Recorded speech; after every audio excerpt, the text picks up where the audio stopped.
quickly talking about tokenization, because I think that's a very central concept to the entire Finternet and even Project Agora. Project Agora is also kind of based on tokenization and dematerialization. So I think we'll spend a brief bit on tokenization.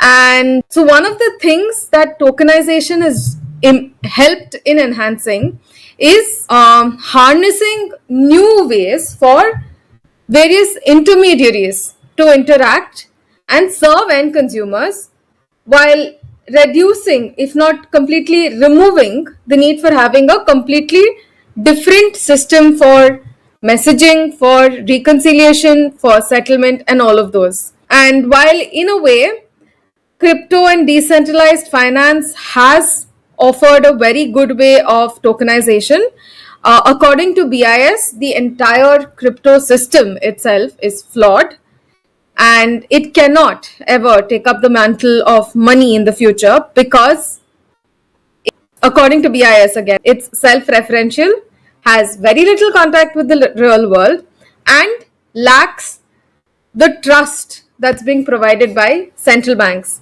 I think the people who write these papers at the BIS clearly have forgotten how it is that central banks and bankers world over kind of led to some of the big busts that we saw, not just in 2008, but even a decade back. But anyways, let's not diss a report that the BIS created that was dissing other financial instruments. That just, an eye for an eye, that's making the world blind.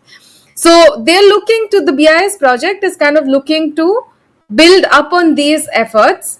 Now, you may also say that, apart from crypto, a lot of private institutions and like fintech players, as well as commercial banks, have explored the concept of tokenization. Like in India also, we're trying to do a lot on tokenization with fractional real estate asset management companies. But the problem is that because it's a siloed kind of the innovation or whatever incremental innovations are happening, it's in a siloed way, it's happening in a disconnected fashion.